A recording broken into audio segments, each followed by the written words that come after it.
And that would definitely be a wise decision, having the mobility and the sustainability in your favor. There goes that jaw head ban. We've been talking about this jaw head for a little bit today. Still have yet to see it. It's been such a threat on the isolation plays. Also, this is going to be potentially the first game we may not see Brusco the Bruiser run on the Katat. Yep, there's a ban. Good read, Steph. Yeah, definitely not going to allow those comfort picks to slide in. Like you said, little margin for error for the side of TLID. They have to win this draft. They have to get the most optimal composition to not only win in here, but also in the micro engagements in the game. Sun rises when I give the word. Right now looks like FNOP picking up the TLID. Both that as well as the Eve. You got the range.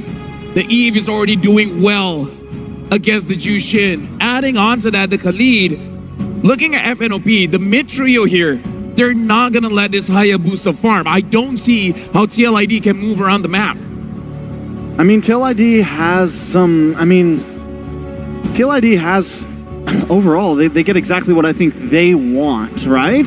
There is one problem. The Alpha does the true damage. Hilda can have a little trouble with that. Last time we saw this Hilda against King Kong's Alpha, they went for this early invasion, which completely backfired on them. So TLID just need to round things out here. Maybe not go for something super tanky like a Hylos, but something maybe more on the fast-moving side. So they are going to pick up a Granger onto Aaron Shiki. That makes sense. Do we see the Hylos here for Weedy? Nope. It's the good old trusty Carmilla that won them the only game so far they have in this series. What does Kelra pick up? Is it going to be the Beatrix? Is it going to be his signature pick? I'm not sure if TLID have enough damage. I'm just putting it out there. I don't think they have enough damage. Damage profile is, I think, what it is. And the burst coming through. Kelra's going to have to close the gap. Yeah, closing the gap indeed, and the draft has been locked in from both sides. TLID, we talked about it. We said they have little margin for error. Is this the draft that can make the difference for their micro engagements?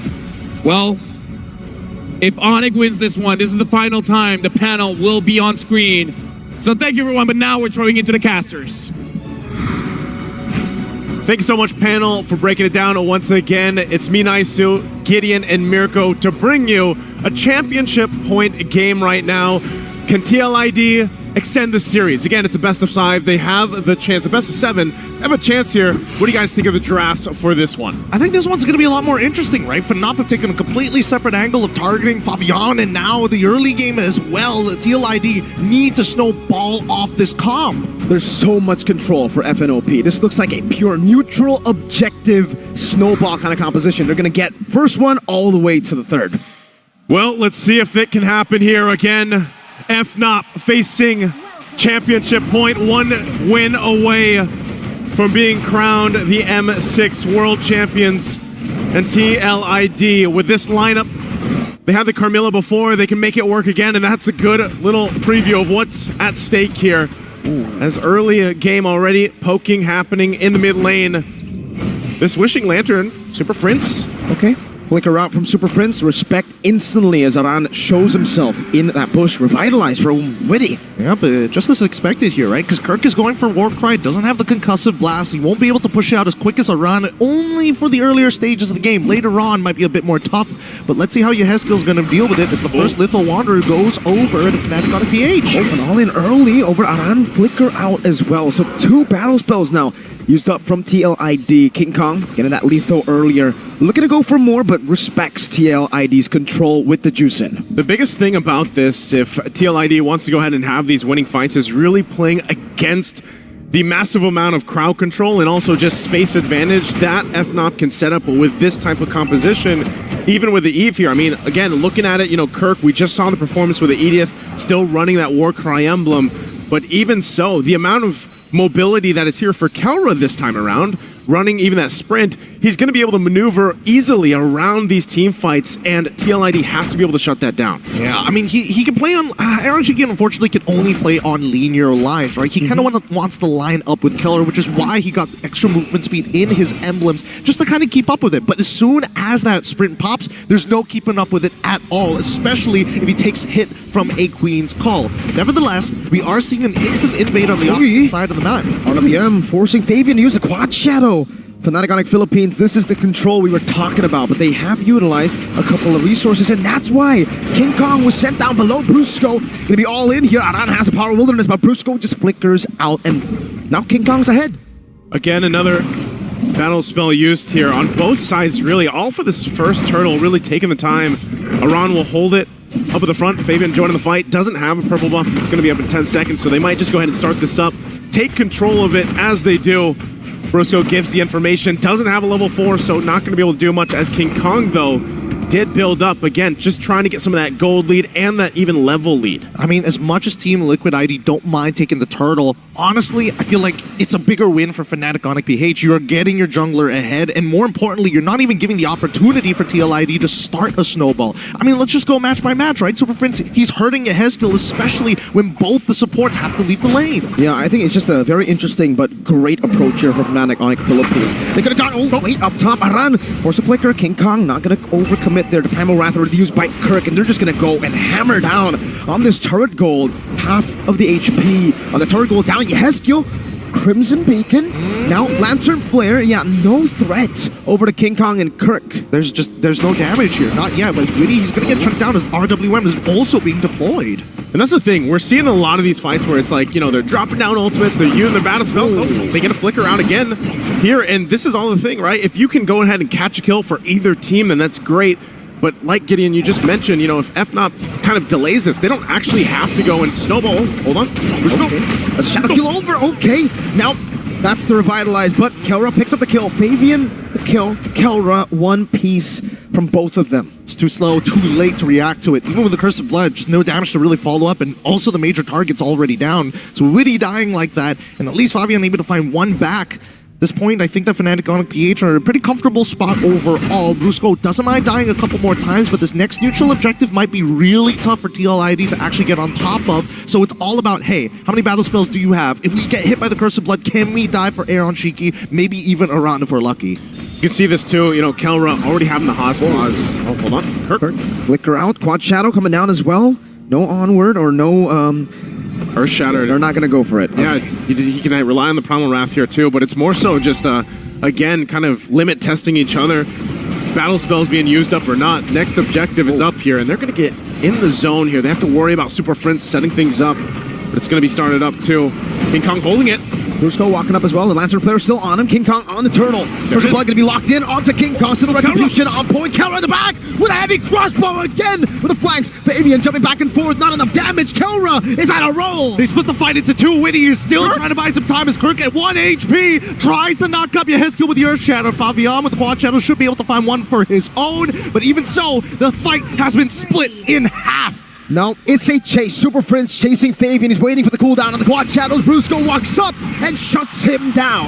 And with that exchange, at least Fabian gets a couple kills, but FNOP gets a whole lot through that. Plus, taking the gold lead now in favor, almost 2,000. A 1-for-1 for the Turtles here, but some of these first items are going to be picked up now and locked in and start to show. Even for Super Prince, you know, already doing a great job at just setting up the RWM. And gets the glowing wand too. A lot of this utility that comes from this Eve pick is the advantage when it comes to those turtle fights. And even for Kelra to show up on that back line, pop the sprint and maneuver around, again, that's what TLID has to be wary of. Exactly, about looking for these flank angles and not to necessarily be caught specifically by that Curse of Blood. It can get a little tough, especially when TLID start opening up that map, but Aaron Shiki getting shoved and dove underneath turret. A Berserker's Fury for Kelra's just, again, dominating run. That's what you said about it previously. The hydraulic press raging sandstorm defensively from Brusco, and they get out of harm's way. You can see King Kong dominating this jungle matchup. Fabian still is able to secure the purple buff, but King Kong's a level ahead on the alpha. He's gonna wait for it. RWM over the Eskilo Spear of Alpha 2 from King Kong. A breather, but now the Curse of Blood on all three of the members. They're chunked out one by one. All three pulled underneath the turrets. Yehezkiel continuing the chase. Fabian takes it back, punishing FNOP's overextension. An overextension, trying to set up under that tier 1 turret. Fabian having a great start again on this Hayabusa. He's had to work for it, but they're going to have to do something about Kelra here because eventually that is going to be a kill. It's a damage check. He gets under half. They got to deal with him, Kirk. They've already got the Primal Wrath out. He's going to get dove under pretty quick. Bruce goes there. Flicker out, Lantern Flare coming out as well. Now Kirk going to be taken out as well. It will be Yehezkiel who picks up the kill and the turtle to TLID. So some way they're actually able to equalize that gold lead. No longer the big, scary gold lead for FNOP. All right, so where is the majority of the gold lead actually coming from? And I mean, looking at the gold lead, it's got to be Keller, right? I think he's got like, what, 2,000 ahead currently on to Aaron Shiki. Hold on, the Quad Shadow's not going to do much there just yet, but even so, that's a majority of the damage from Fnatic on a PH. They got to play around him and let Kelra kind of do the work, because look at that damage check, 50% off of that one auto, well, plus the passive. And he's just doing that to delay him on taking the buff. Around chase, conceal already from... Oh my lord! Wilderness Aran bursting through! Now the Rhapsody together with a Lantern Flare. Brusco is down. Out of nowhere, becomes a 2-for-1 for Liquid ID. Oh no. Okay, Team Liquid ID are actually pulling this back now with the lead of their own. At the very least, Yehezkiel has a very stable pick. Let's look at the items and really start to compare, because wow, shocking lead for Kelra, but then there is compensation when it comes down to the jungle, compensation when it does also come down to the mid lane too. And interestingly enough, as many kills as Fabian has on this Hayabusa, the fact that King Kong is not too far behind in essence against the economy here, that's fine for him, because that's what King Kong does on the alpha pick. It isn't to go and fight. It's really just go ahead and lock down some of the farm, and then later on, you have some more of that tankiness on this alpha. You play around your setup potential, and you just let Kelra shine. And there it is. Skypiercer is actually going to be picked up already from third item. He's going for a third item. I think he recognizes that Yehezkiel is giving him a lot of peel anyway. Same goes to Iran. They need those big finishers, which means I would assume that Fabian, he's going into these fights just to chunk. And to be fair, the Juicing will go Skypiercer too, right? Like, that's the normal build we're seeing. And for Yehezkiel, it does look like he's on the way for a second item, Skypiercer. So they'll have two. Now, is that a bit too greedy, or is that good, I think it's part of the answer is just get rid of Kelra. Whether it's either or, as long as you take Kelra out of the picture, then they lose a lot of that damage potential. And we'll see if that gamble is going to be worth it, because Team Liquid ID will start things up. Crimson Beacon out. Escape, what happened? Fabian claims a kill in the back. The assassination Aaron Shiki. So able to counter with Detonata. Kelra chasing Aran down in the bush. Kelra walking with heavy crossbow around. Power of wildness. Aaron Shiki claims the kill. Brusco running back with the Raging Sandstorm. Fabian with a chase again. And it will be a Lord traded in for a fight. Oh my goodness, and a fight well deserved by TLID. I mean, it might not be over just yet here. Let's give it a moment, because Aaron Shiki, it's great. Their target acquisition in tandem with Fabian, making sure that Super Prince does not get that much value out of his RWM. Happens so fast. Yeah. And honestly, I gotta give it to Witty. He's been finding like 2-man, 3-man Cursed Bloods at some critical moments. Again, this Carmilla pick for Witty has worked for them in the past, even their whole journey up to this point in the grand final. And they're set up mid. Spear of Alpha into the Earth Shadow. Witty's still surviving. Shadow kill. It's going to be neutralized by the Primal Rat. Real manipulation! Let's go! Kelra, he's running forward. He takes out one. Needs the backup. Dive underneath the turret. Nobody is safe. 3 flickers for 3 kills. And Brusco will pay that price. It doesn't matter if they're behind in that form. They'll make a play either way. And they still have the Lord knocking on the base turrets now.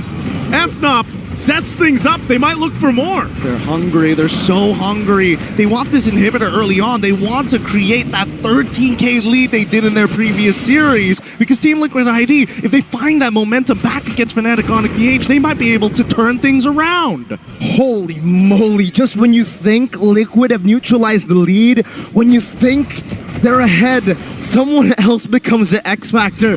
Game 1, 2, 3, I think it was Kelra all around. Now, Brusco from out of nowhere.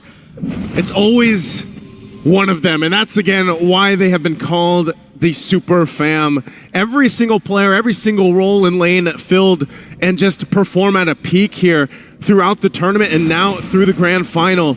It's TLID on the back foot now, trying to just defend even the buffs.